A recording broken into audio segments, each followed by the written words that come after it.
yewe newe zinabeerawo nga bwe tuze tugamba nti Honorable Mathias Mpuuga NEC eyatuula nemusindika mu commission ye NEC yemu yatuula nemujjayo mu commission era tugamba nti bw'osalawo okusigalayo munange oliyo ku si kulwaffe kati ate tetuyinza kwetaba mu mukolo gwagamba nti yeebaza omutonzi w'ekifo ekyo n'obukadde bitano n'ebirala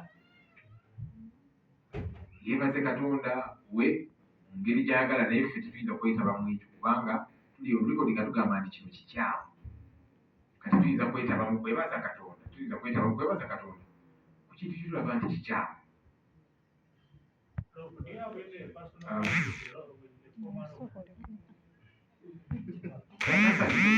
When you say a grudge with the former law, over what? Because a grudge would mean I have a bond to pick with him, would mean maybe he has something that I want. I don't want to occupy the position he's in as commissioner.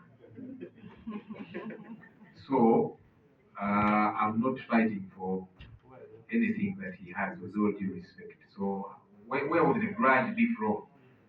Okay? And that's what some people are using to say there is a grudge. There is no grudge. It is a question of an illegality that happened. Because let me ask, so all the people who have signed the censure motion, including NRMP, do they also have a grudge with him? Maybe you need to ask them. It's a question of an illegality that happened. So a grudge does not arise because there's nothing that he has which I'm saying now that one should be mine. No.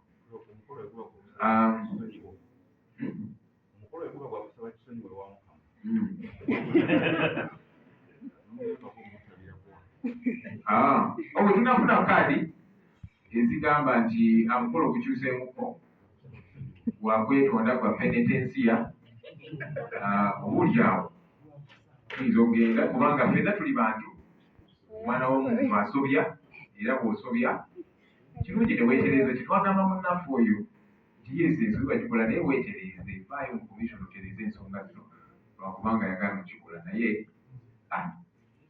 ttiimu y'omukolo bw'ekyuka nti kakati yakwenenya naki tujja musanyukirako omutonzi kubanga ffenna kye tulina okukola kubanga ffenna tuli baana b'abantu bw'osobya kikulu ne weenenya awo tujja kgenda naffe tumwegatteko nga tugamba omutonzi nti tunsinze